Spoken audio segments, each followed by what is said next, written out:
He was the man no one wanted to serve. Damien Blackwood, a name whispered with a mixture of awe and terror in the service industry. A billionaire whose fortune was matched only by his cruelty. At Chicago's most exclusive restaurant, Ethelgard's veteran waiters would suddenly fall ill, trainees would vanish, and even the stoic manager would pale at the sight of his reservation. They called his table the executioner's block. So when every single server refused to approach him, who would have thought a new waitress barely a month on the job would not only walk willingly into the storm, but change the very course of his life with a single calm reply. This isn't a story about service. It's a story about salvation secrets and the staggering price of hidden grief. The air in Ethelgard's was usually a finely tuned symphony of quiet confidence, the gentle clinking of Villeroy and Bock china, the hushed murmur of Chicago's elite, the distant rhythmic ballet of the kitchen staff. It was all part of a carefully constructed illusion of effortless perfection. Tonight, however, a discordant note of pure, undiluted panic had crept into the orchestra. It was a Tuesday, typically a slower evening, but the reservation list held a name that could curdle the most expensive bottle of Chateau Margaux with its mere presence: Damien Blackwood. Amelia Vance, still new enough to feel the starched collar of her uniform against her neck, was polishing wine glasses behind the service bar, observing the subtle shift in the restaurant's atmosphere. She had been at Ethelgard's for precisely 28 days, long enough to learn the intricate floor plan and the nuances of the 80-page wine list, but not long enough to understand the almost primal fear that had gripped her colleagues. Jessica, a waitress whose nerves were perpetually frayed, was twisting a napkin in her hands, her face ashen. "He's confirmed," she whispered to Robert, a veteran server, with a face like a road map of long nights and disappointing tips. "Henderson just got the call from his assistant. ETA 30 minutes. Robert let out a low groan, placing a tray of empty water goblets down with more force than necessary. "There goes my night. Might as well just clock out and take the loss." "You can't," Jessica hissed. "Remember what happened to Patrick? He claimed his old back injury was flaring up the last time Blackwood was booked. Henderson saw him carrying groceries the next day. Fired on the spot for unreliability." Amelia paused, her polishing her curiosity piqued. She'd heard the name Blackwood in hushed tones over the past few weeks, always attached to stories of epic tirades and impossible demands. He was a phantom, a boogeyman for the staff. According to restaurant law, he once made a sommelier cry for recommending a wine that was, in his words, as insipid as your taste in neckties. He had reportedly sent back a steak 7 times, claiming the molecular structure of the sear was compromised. "Is he really that bad?" Amelia asked quietly, her voice a stark contrast to Jessica's panicked squeak. Jessica looked at Amelia as if she had just asked if water was wet. "Bad, Amelia, he's a soul destroyer. He doesn't just want service, he wants submission. He finds your weakest point, that tiny insecurity you hide from the world, and he presses on it with a billion-dollar thumb until you shatter." Robert snorted, wiping down his section with grim determination. "She's not wrong, kid. The man doesn't just dine, he lays siege. Last time he told me my posture suggested a lifetime of accepting mediocrity. Who says that? The restaurant manager, Mr. Henderson, a man whose tailored suit always seemed a size too tight when he was stressed, emerged from his office. His face was a mask of strained professionalism, but his eyes darted around the room like cornered animals. "Team," he announced, his voice a little too loud. "Mr. Blackwood will be joining us this evening. Table 12 as usual." A collective silent groan rippled through the staff. Table 12 was the most secluded booth in the restaurant, offering privacy and a commanding view of the entire dining room. It was also affectionately nicknamed the Gulag by the servers. "I will need a dedicated server for the table," Henderson continued his gaze, sweeping over his experienced staff. Robert suddenly became intensely interested in a microscopic smudge on a fork. "Ah, sorry, Henderson. I've got the 6 top of investors from Sterling Thorne's company. They're regulars, you know how particular they are." It was a flimsy excuse. Everyone knew Robert would rather serve a table of hungry bears. Sterling Thorne was Blackwood's biggest corporate rival, a fact that added a delicious layer of irony to Robert's excuse. Henderson's eye twitched. "Jessica." Jessica visibly shrank. "Oh, I have that anniversary couple at table 7. They specifically requested me. Very sentimental, high maintenance." She trailed off, her voice barely a whisper. One by one, Henderson went through his roster of senior staff, and one by one they produced increasingly elaborate, almost comical excuses. A suddenly remembered allergy to the type of flower in the table's centerpiece. A migraine that was just beginning to bloom behind the eyes. A wrist sprain that would make carrying the heavy plates impossible. Amelia watched the pathetic display with a strange sense of detachment. She had spent 2 years in medical school before her mother's illness forced her to drop out and find work to support her family. She had dealt with arrogant surgeons, terrified patients, and grieving families.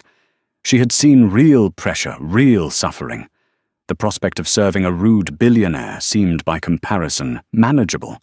He could insult her posture, her intelligence, her very existence. But his words were just sounds.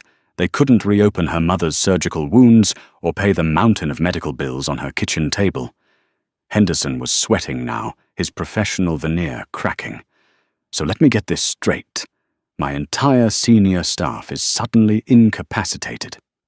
On a Tuesday night." His voice was laced with a desperation that was painful to witness. The restaurant couldn't afford to refuse Damien Blackwood.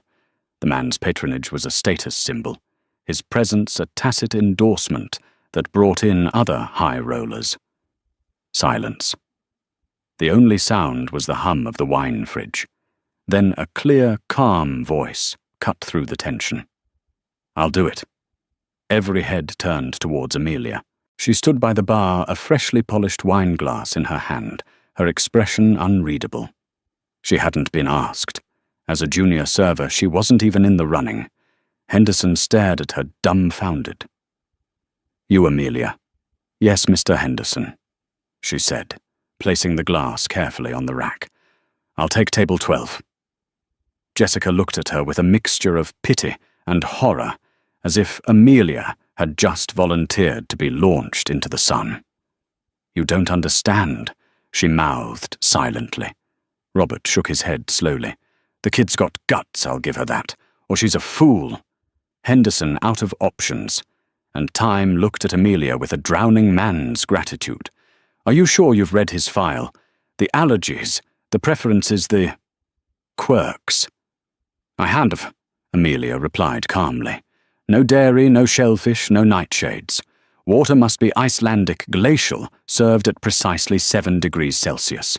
He prefers his steak cooked, using the sous vide method, and then seared for exactly 45 seconds on each side. And he is not to be addressed unless he initiates the conversation." Henderson was momentarily impressed. "Very good. The table is yours. Anything you need, anything at all, you come to me. Do not engage him. Do not provoke him. Be a ghost, a polite, efficient ghost." "I understand," Amelia said. She straightened her apron, her heart beating a steady rhythmic tattoo against her ribs. It wasn't fear she felt, but a focused, clinical curiosity. She was walking into a storm, yes, but she had always been good at finding the eye of the hurricane. As she walked towards table 12 to make the final preparations, she overheard Robert mutter to Jessica, "They're sending a lamb to the slaughter." Amelia allowed herself a small private smile. They had no idea. She was no lamb. She was a shepherd who had simply lost her flock, and she was not afraid of a lone, angry wolf. The main doors of Ethelgard's swung open, and a hush fell over the dining room. It was as if the air itself had been sucked out of the room, replaced by a tangible electric pressure. Damien Blackwood did not simply enter a room. He conquered it. He was tall, impeccably dressed in a dark, bespoke suit that probably cost more than Amelia's car, and moved with the predatory grace of a panther. His face was all sharp angles and severe lines, his dark hair streaked with a distinguished silver at the temples. But it was his eyes that held the room captive. They were the color of a winter sky, cold, clear, and utterly devoid of warmth. He was followed by his assistant, a woman named Genevieve, who looked as professionally polished and emotionally vacant as her boss.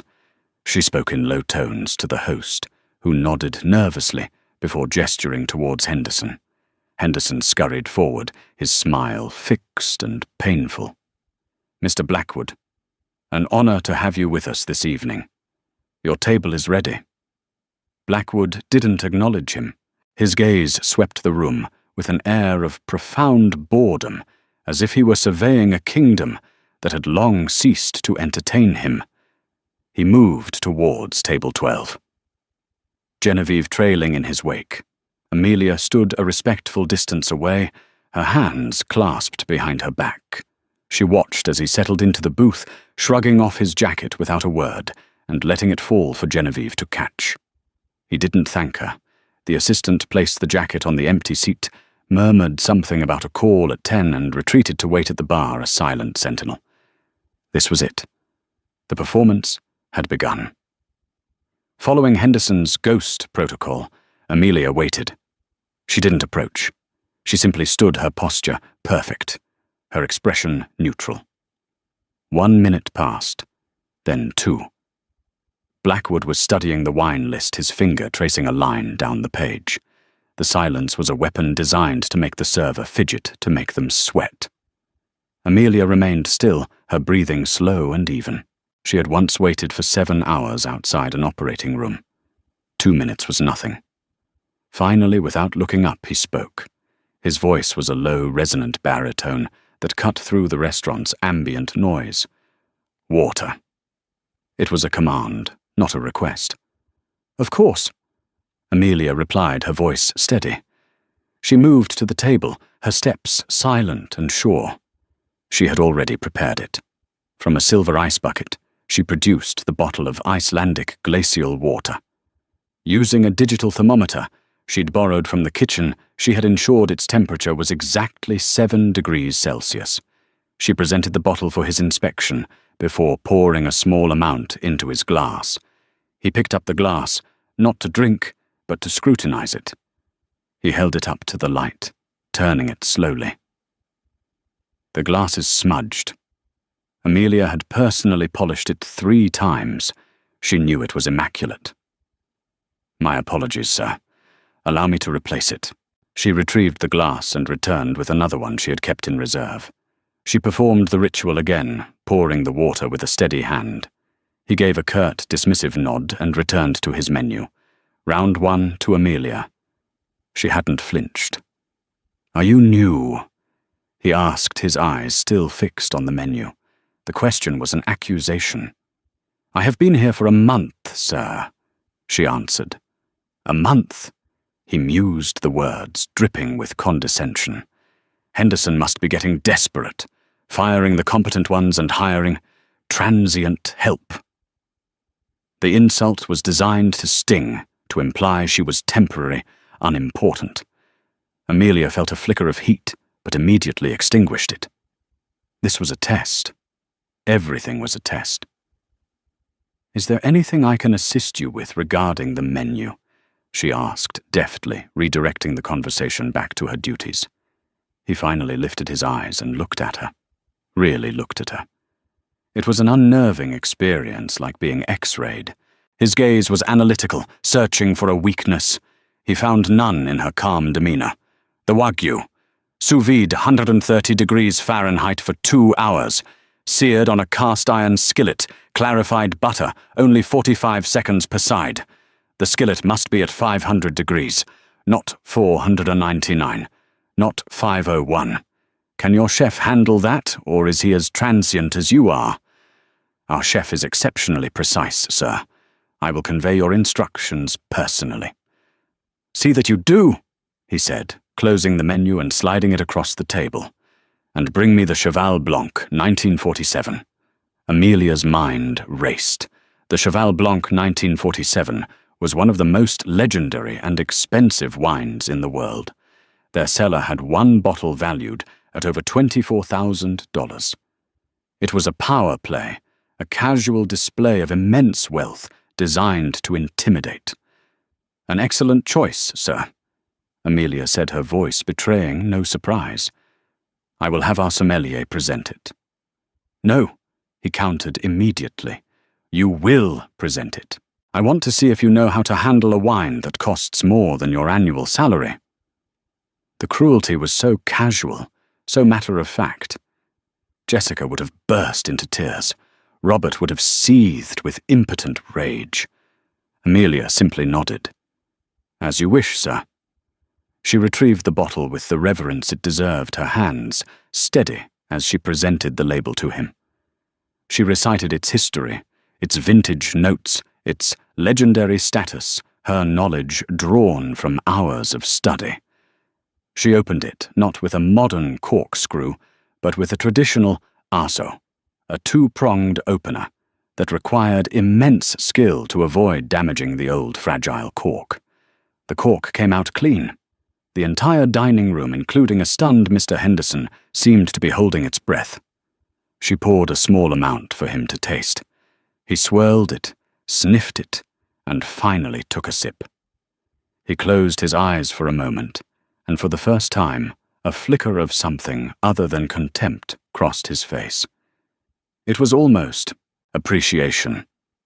"Acceptable," he murmured, the highest praise he was likely capable of giving.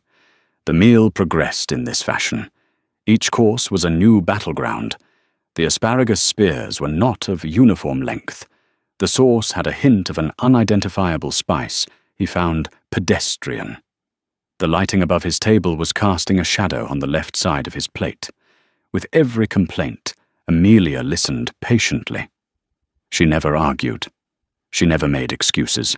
She simply acknowledged his observation and rectified the issue immediately and efficiently.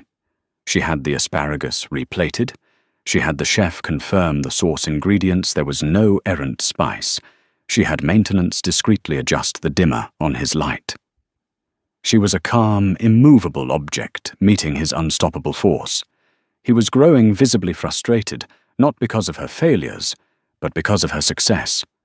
He was trying to provoke a reaction, and her refusal to provide one was its own form of defiance. Finally, the main course was cleared, and he was nursing the last of his wine. He had been silent for several minutes, watching her. The final, most personal attack was coming. She could feel it. "You're very composed," he said, his voice soft and dangerous. "Where did you learn to be so servile? Did you major in it at some second-rate community college?" "I was a medical student at Northwestern, sir," she replied, her voice even. This gave him pause. His eyes narrowed. "Were you? What happened? Couldn't handle the pressure? Did you find diagnosing real problems more difficult than pouring water?" He was probing, looking for the wound. He wanted to hear a story of failure, of mediocrity, to confirm his worldview that everyone around him was beneath him. Amelia looked him directly in the eye, her composure unwavering. "I left to care for my mother after she was diagnosed with pancreatic cancer. The pressure of that situation makes this one feel manageable." The air crackled. She had not only answered his question, but had volleyed back a truth so profound and personal that it hung in the air between them like a physical object. She had shown him her wound, but not as a weakness. She had shown it to him as the source of her strength. He was momentarily speechless. His mask of cruel indifference slipped, and for a fleeting second she saw something else in his cold eyes, a flicker of shock, of recognition. It was there and gone in an instant. He leaned back, his jaw tight. He was used to people cowering. He was not used to being met with quiet, unyielding dignity. He was a storm, and she was the deep, silent ocean beneath it, absorbing his fury without being changed by it. He pushed his chair back abruptly. "The bill!" He snapped, his voice rough. Amelia produced it instantly. He threw a black credit card onto the table without looking at it. She took it, processed the payment, and returned with the slip for him to sign. He scribbled a signature, stood up, and walked out of the restaurant without a backward glance. Genevieve, his assistant, scrambled to follow. The staff let out a collective sigh of relief as the doors swung shut behind him. Jessica rushed over to Amelia. "Are you okay? What did he do? What did he say?" "He was just a customer," Amelia said, picking up the bill folder. Robert came over, a look of grudging respect on his face. "Kid, I don't know how you did it, but you survived." Amelia opened the folder to retrieve the merchant copy of the receipt. She stopped. Her eyes widened. The bill had been for $26,450, mostly for the wine. On the tip line, where she expected a zero, or perhaps a deliberately insulting single dollar, Damian Blackwood had written in a clear, bold hand, $26,450. A 100% tip. She stared at it, her mind reeling. It wasn't a reward. It was a statement. It was a puzzle. It was a surrender.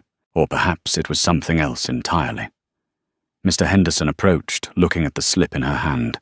His jaw dropped. "My God," he whispered. "No one has ever done that. No one." Amelia looked at the receipt, then towards the empty door where the billionaire had vanished. The money was life-changing, but it wasn't the money that consumed her thoughts. It was the question. Why, what had happened in that final exchange? Her calm reply, the one born from her own private grief, had somehow pierced his impenetrable armor. She hadn't just served him dinner. She had inadvertently shown him a mirror, and it seemed the reflection had shaken him to his very core. The storm had passed, but Amelia had a sinking feeling that the hurricane was just beginning. The $26,000 tip became the stuff of legend at Ethelgard's almost overnight. The story, embellished with each telling, spread through the Chicago service industry like wildfire. By the next morning, Amelia Vance was no longer the new girl. She was the Blackwood Whisperer. Her colleagues treated her with a newfound reverence, a mixture of awe and morbid curiosity. They asked her for details, wanting to know the secret, the magic words she'd used to tame the beast. "I just did my job," Amelia would say, a simple truth that no one seemed to believe. The money, when Mr. Henderson confirmed it, was not a mistake, and that it was all hers, as per restaurant policy, for dedicated servers felt unreal. It sat in her bank account, a staggering sum that could erase a significant portion of her mother's medical debt in one fell swoop. It was a relief so profound it felt like a weight being lifted from her soul, but it was accompanied by a deep sense of unease.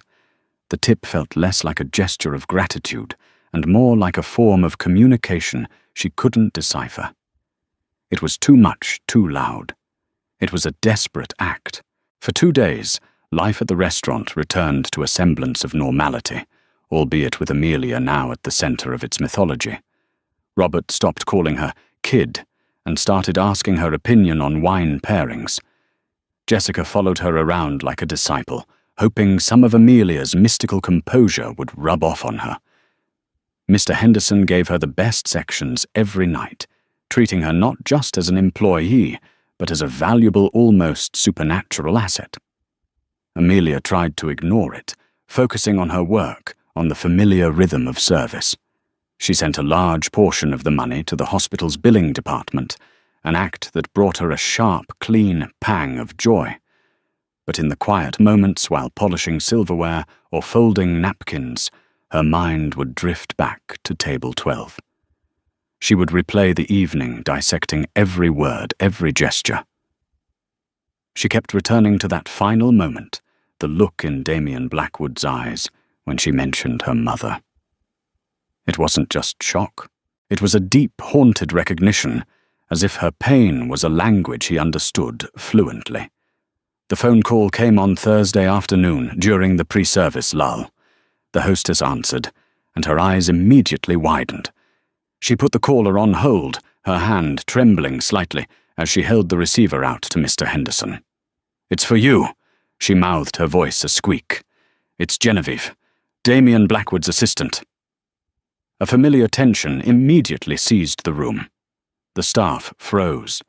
Every bad memory, every horror story came rushing back. "Did we do something wrong?" Jessica whispered to no one in particular. "Was the tip a trap?" Mr. Henderson smoothed his tie and took the call in his office, shutting the door firmly behind him.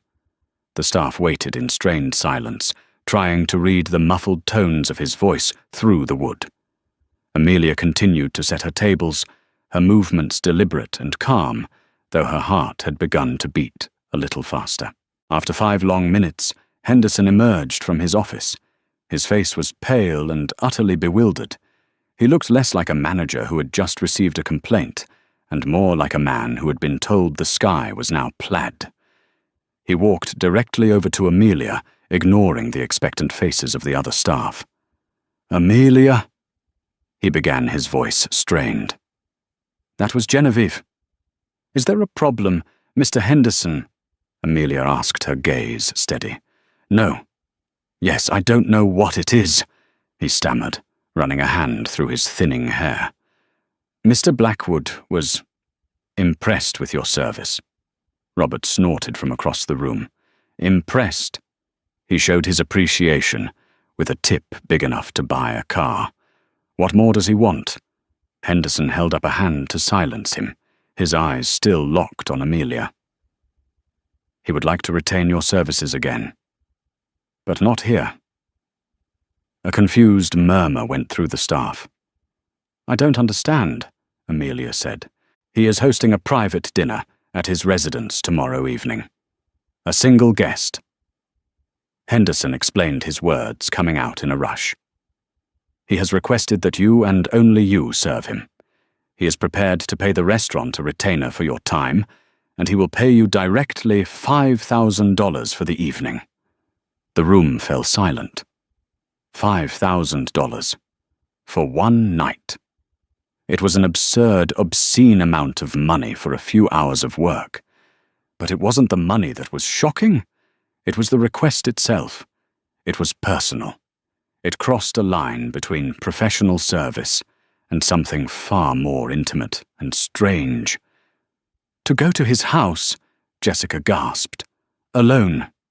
"His penthouse, actually," Henderson clarified, as if that made it any less intimidating. "Genevieve assured me that all professional protocols would be observed. A car will be sent for you. You will have a full kitchen staff at your disposal there, led by his private chef. You would simply be overseeing the service as you did here." Amelia's mind was spinning. This went far beyond a demanding customer. This was an obsession. Her composure, her refusal to break had intrigued him. He wanted to study her, to understand her. He was taking her out of the controlled environment of the restaurant and bringing her into his own domain, the lion's den itself. "You don't have to do this, Amelia," Henderson said, his concern sounding genuine for the first time. "It is a highly unorthodox request. I can tell them you're unavailable." Amelia thought about the offer. It was terrifying. It was bizarre. But it was also an opportunity. Not just for the money, which would be another massive step towards financial freedom for her family, but for something else. To solve the puzzle. To understand the why behind the tip, behind the haunted look in his eyes. Her medical training had taught her to be a diagnostician, to look at symptoms and trace them back to the root cause. Damien Blackwood was a man exhibiting symptoms of a profound sickness of the soul, and her curiosity, both clinical and human, was too strong to ignore. She thought of her mother, whose strength in the face of unimaginable pain was a constant source of inspiration. Her mother never shied away from a challenge. "When is the car coming?" Amelia asked. Henderson blinked. "You'll do it." "Yes," she said, her voice firm. "I'll do it." Robert just shook his head, a look of disbelief on his face.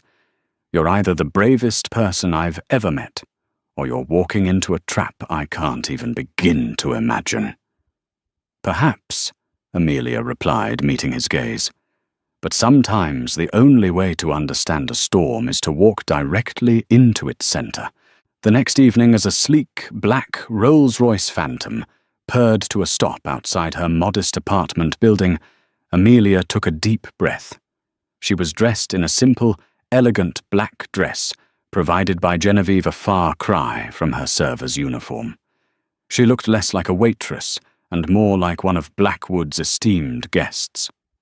As the driver held the door for her, she felt a profound sense of stepping over a threshold, leaving the familiar world behind.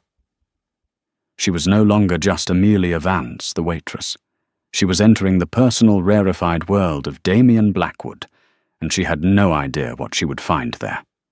The unsettling aftermath of their first encounter was over, and the true test was about to begin. The elevator to Damien Blackwood's penthouse was a silent, mirrored capsule that ascended the final 10 floors of one of Chicago's tallest residential skyscrapers. It moved with such unnerving speed and smoothness that Amelia felt a sense of vertigo, as if she were being transported to another realm entirely. The doors opened not into a hallway, but directly into the heart of the apartment itself. The word apartment felt woefully inadequate. It was a cavern of glass, steel, and marble. The main living area was a 2-story atrium with floor-to-ceiling windows that offered a breathtaking 180-degree panorama of the glittering city below. The view was spectacular, but the space itself was cold and impersonal. The furniture was minimalist and severe: a black leather sofa, a glass coffee table, a single abstract painting on a vast white wall that was more about aggressive slashes of color than any discernible form.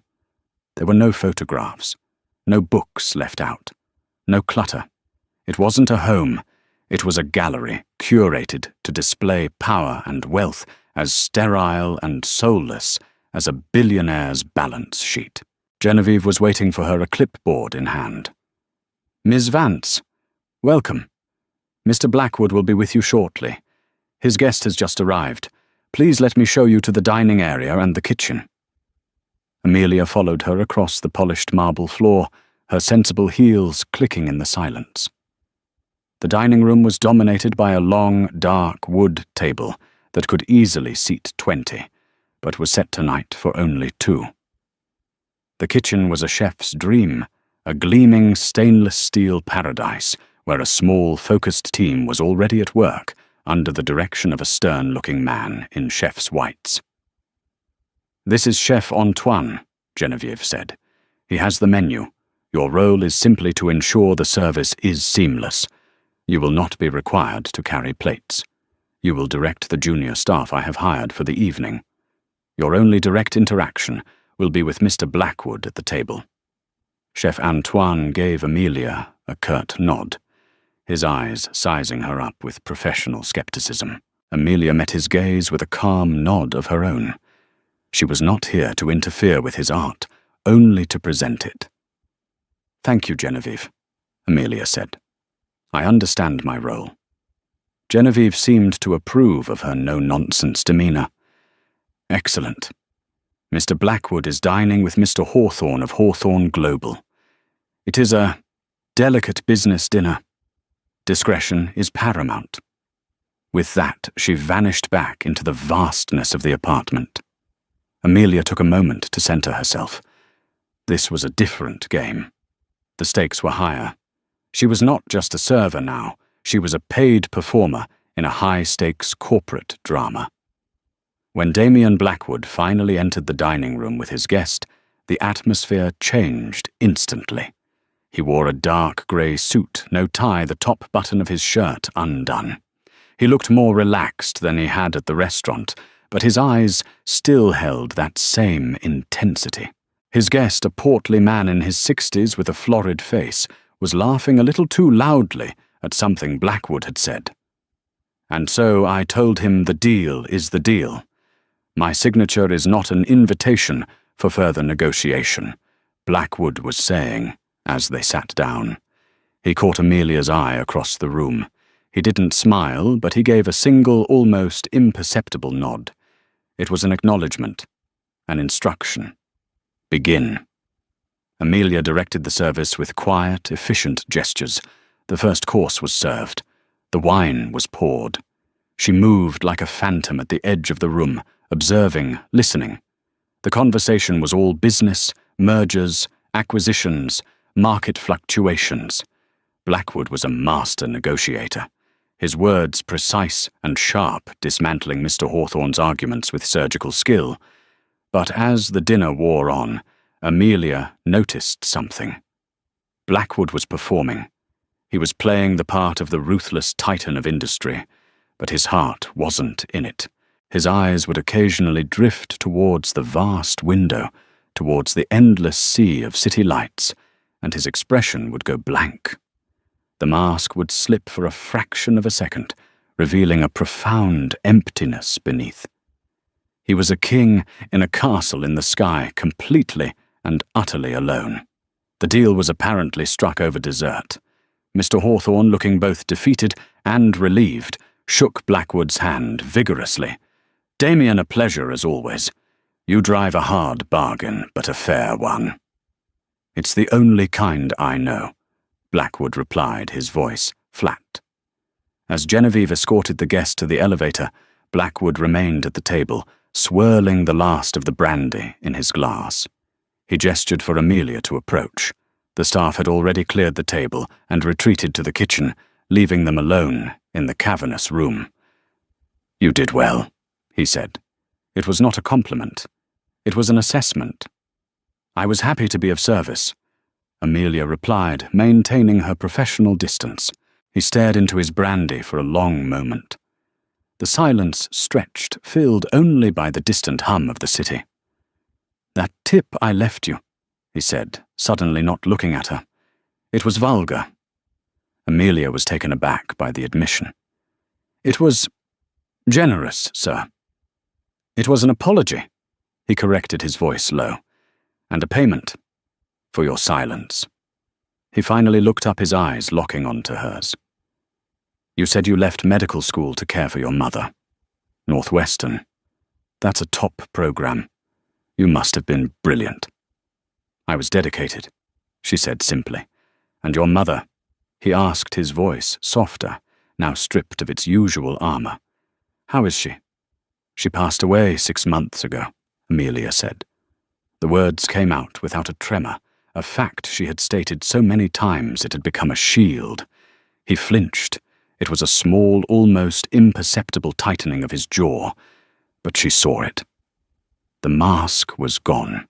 In its place was a raw, unguarded vulnerability that was startling to witness. "I'm sorry," he said, and the words sounded real. Not polite, not perfunctory, but deeply, achingly real. He stood up and walked over to the vast window, turning his back to her. He stared down at the city lights, a million tiny, anonymous lives spread out below him. "My wife, Evelyn, and my daughter, Sophia." He began, his voice thick with an emotion he had clearly suppressed for years. "They died 5 years ago. A car accident. A drunk driver ran a red light. I was on a business trip in Tokyo, closing a deal, the biggest of my career." He paused, his shoulders tense. Amelia remained silent, giving him the space to speak.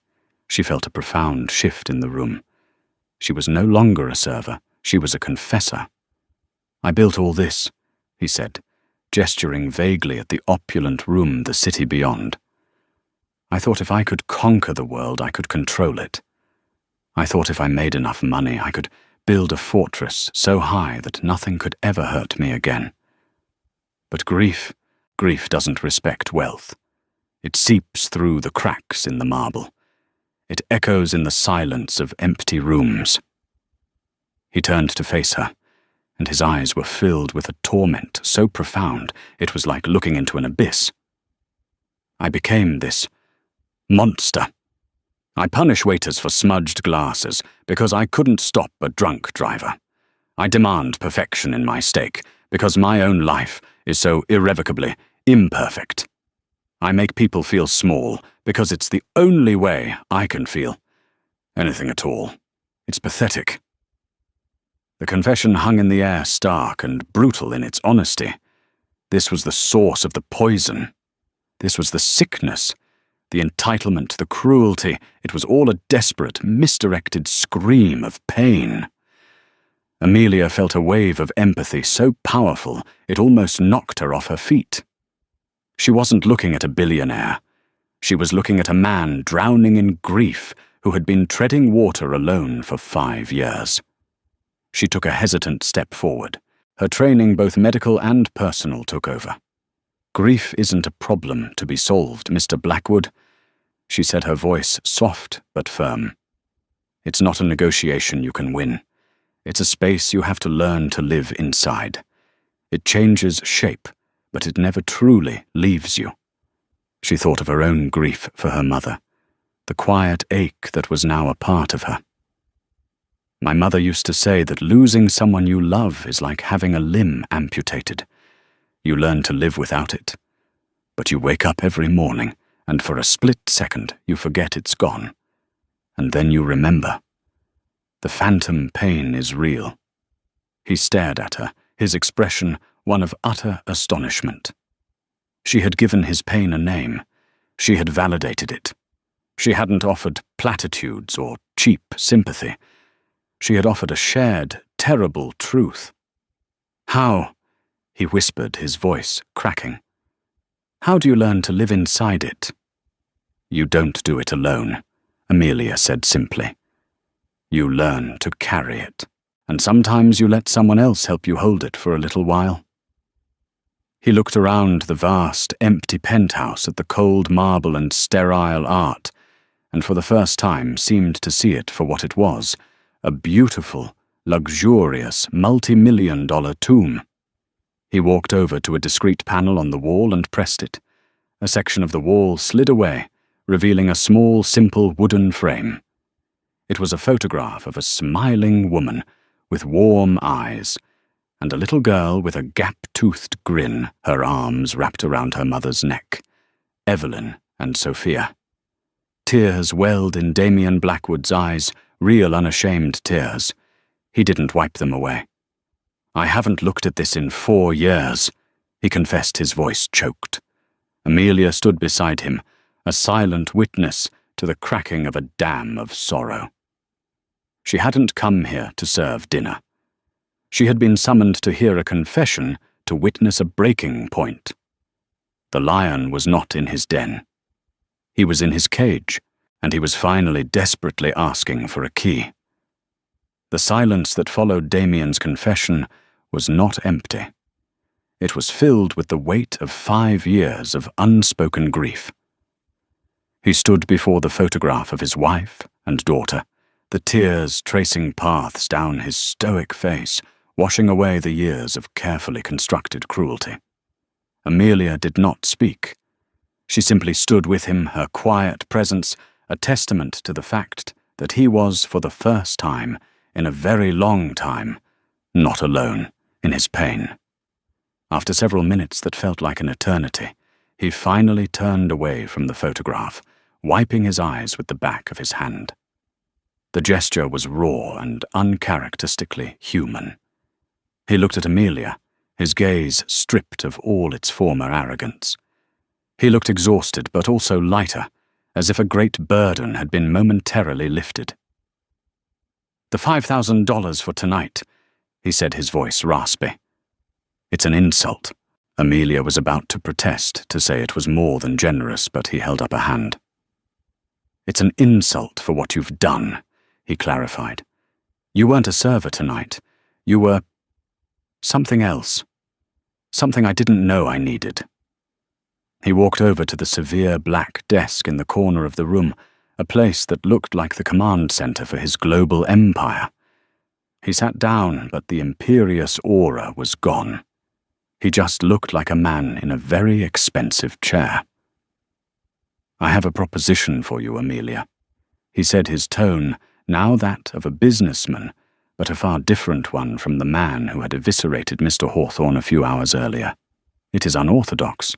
You are free to refuse, and I will have a car take you home with the promised payment and my sincere gratitude. There will be no repercussions." Amelia waited, her heart pounding, with a mixture of apprehension and intrigue. "I want to hire you," he said. "Not as a waitress, not as an assistant. I have dozens of those. I want to hire you to help me hold it." He gestured vaguely, referring to the grief that filled the room. "You said that's what one needs, someone to help them carry it." Amelia was stunned into silence. He wanted to hire her as what, a grief counselor, a professional friend. The idea was absurd. "I want you to teach me how to live again." He continued, leaning forward, his intensity now focused on a goal, not of acquisition, but of restoration. How to walk into a park, how to order a coffee without finding fault in the foam, how to exist in a world where they don't. His voice cracked on the last word. "Mr. Blackwood." "Damien," Amelia started correcting herself. "I'm not a therapist. I'm not a psychologist. My training was in medicine in the body, not the mind." "You're wrong," he countered immediately. "Your training was in healing. You saw a sickness in me that night at the restaurant, a sickness no one else ever dared to name. You didn't flinch from it. You looked it right in the eye. That is more valuable than 100 PhDs in psychology who would just bill me by the hour to tell me things I already know." He named a salary. It was a number so astronomical that Amelia's mind struggled to process it. It was more than the chief of surgery at a major hospital made. It was a figure that would not only clear her family's debts, but would secure her future, her siblings' futures, for the rest of their lives. It was life-altering, world-changing money. "Your job," he explained, "would be simple in its description and impossible in its execution. You would meet with me a few times a week. You would set the agenda. You would take me out of this mausoleum," he said, looking around the penthouse with newfound disgust. "And you would help me find my way back. You would be my humanity consultant." A humanity consultant? The title was as bizarre and audacious as the man himself. Amelia's mind was a whirlwind of conflict. The offer was a lifeline, a golden ticket out of the financial desperation that had been her constant companion for years. But it was also a gilded cage. To step into this role would be to bind herself to this deeply damaged, powerful man. It was a journey into the uncharted territory of another person's soul, a path fraught with unpredictable dangers. What if she failed? What if his grief was a chasm too deep to bridge? She thought of her conversation with Mr. Henderson just before she'd left the restaurant. He had pulled her aside, his face etched with worry. "Be careful, Amelia," he had warned in a low voice. "Blackwood isn't just a monster. He's a target. You know his biggest rival is Sterling Thorne." Amelia had nodded. "Thorne's company has been trying to poach my staff for months," Henderson had confessed. "Not to hire them, to pump them for information. They're looking for any sign of weakness, any instability in Blackwood. They're circling him like sharks waiting for a drop of blood in the water. A hostile takeover bid is rumored to be in the works. If they get wind that Blackwood is emotionally compromised, they'll use it to destroy him, to argue he's unfit to lead his own company." The warning echoed in her mind now with chilling clarity. Damien's vulnerability wasn't just a personal matter, it was a corporate liability. And if she took this job, she would become the keeper of his most dangerous secret. Her involvement wouldn't just be personal, it would place her squarely in the crosshairs of a ruthless corporate war.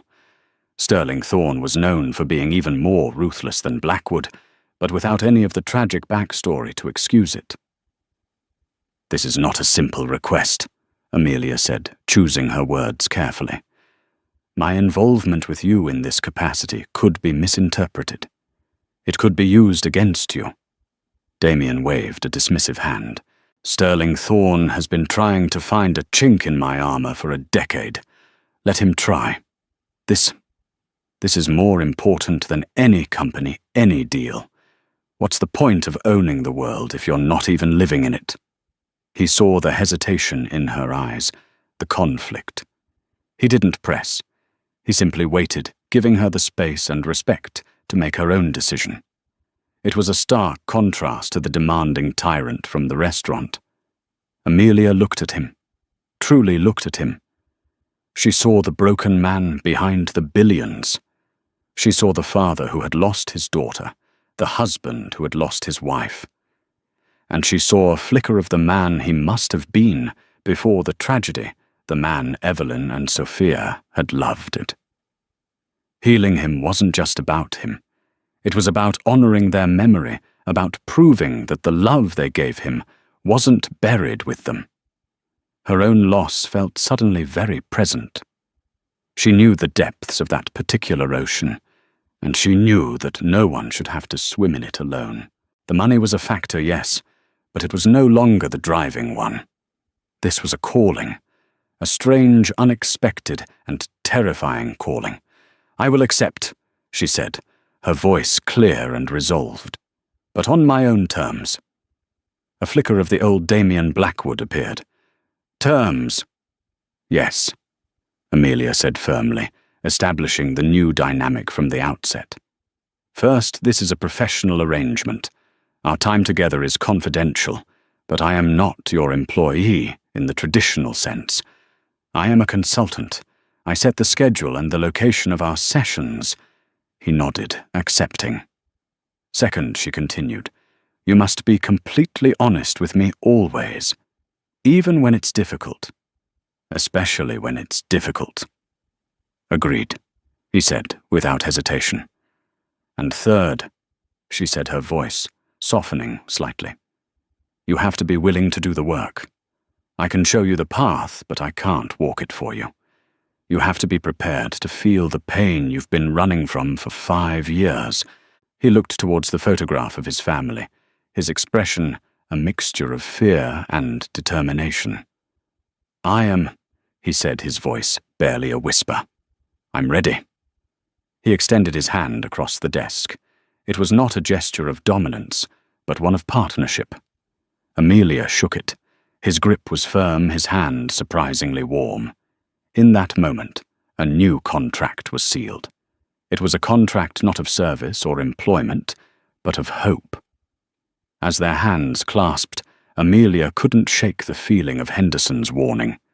She had just agreed to help a man heal, but in doing so, she may have just stepped into the middle of a war she was completely unprepared to fight. Amelia's first act as Damien's humanity consultant was to dismantle his defenses. She flatly rejected his suggestions of private museum tours and yacht lunches, all sterile environments designed to keep the real world out. Her instructions delivered over the phone were simple and non-negotiable. "Put on a pair of jeans and a sweater," she'd said. "I'll have a car pick you up at 10. And Damien, leave your wallet at home." The next morning, he slid into the back of a modest sedan, looking profoundly uncomfortable, a king stripped of his armor. Amelia, seated in the front, directed the driver not to a high-end retreat, but to a small, unassuming playground in Lincoln Park, vibrant with the laughter of children under the crisp autumn sky. He followed her to a park bench, his posture rigid. "A playground?" he asked, his voice laced with disbelief. "This is your grand plan for my rehabilitation." "The first step is simply to be," Amelia replied, calmly taking a seat, "to sit in a public place and not be the CEO. No demands, no expectations, just listen." He sat stiffly beside her, watching the scene with the wary eyes of a predator forced into a petting zoo. His discomfort was a palpable force. He was a man utterly alien to this world of simple, mundane joy. Amelia didn't push. She let the silence and the ordinary sounds of life do the work. Then it happened. A little girl with bright pigtails ran to the swings, her squeals of "Higher, Daddy, higher!" echoing in the cool air. Damien flinched as if he'd been physically struck. His face went pale. His eyes locked on the girl. Sophia loved the swings. He whispered the words ragged and torn from a place deep inside him. "Tell me about her," Amelia said gently, her voice a quiet invitation. He swallowed hard, the memory pulling him back in time. "She had a laugh like that," he said, his voice thick with unshed tears. A joyful roar. She wanted to swing so high her toes could touch the clouds. He pointed a trembling finger toward the very same swing set. "We used to come here, to this park." A single tear traced a path down his cheek. He was no longer the titan of industry. He was a father drowning in a memory. In the safety of the moment, he began to speak, sharing small, precious details of the daughter he had lost. Amelia simply listened, her steady presence an anchor in his storm of grief. When they finally stood to leave, the rigid tension in his shoulders had eased. "Thank you," he said, the two words carrying the weight of a 5-year burden. "This is the work," Amelia replied softly. She felt a flicker of hope, a sense that this impossible journey was in fact possible. But as the car pulled away from the curb, her gaze drifted to the side view mirror. She saw it for a split second, a parked sedan, and a man inside lowering a camera with a long telephoto lens. Her blood ran cold. Mr. Henderson's warning about his rival Sterling Thorne screamed in her mind. They're looking for any sign of weakness, a drop of blood in the water. The photograph wouldn't show a grieving father taking a brave first step. It would show the powerful Damien Blackwood, broken and tearful in a public park. It was the perfect ammunition. Amelia realized with sickening clarity that she hadn't just opened the door to Damien's healing. She had opened the door to his ruin, and she was standing right in the blast radius. What started as a waitress's refusal to be broken became a journey into the heart of a man's secret sorrow. Amelia, armed only with empathy, did what no one else could. She saw the human being behind the billion-dollar fortress. But healing Damien Blackwood has come at a cost. His newfound vulnerability is now a weapon in the hands of his most ruthless rival, Sterling Thorne. The photographs taken in that park are more than just images. They are ammunition in a corporate war that could destroy everything Damien has built and expose Amelia to dangers she never imagined. His fight for his soul has become a fight for his empire, and she is at the very center of the storm. Did you find this story of unexpected connection and hidden battles compelling? If so, don't forget to hit that like button, share it with someone who loves a dramatic story, and most importantly, subscribe to our channel so you don't miss the next chapter in Amelia and Damien's incredible story. What happens when the photos leak? Click that subscribe button and ring the bell to find out.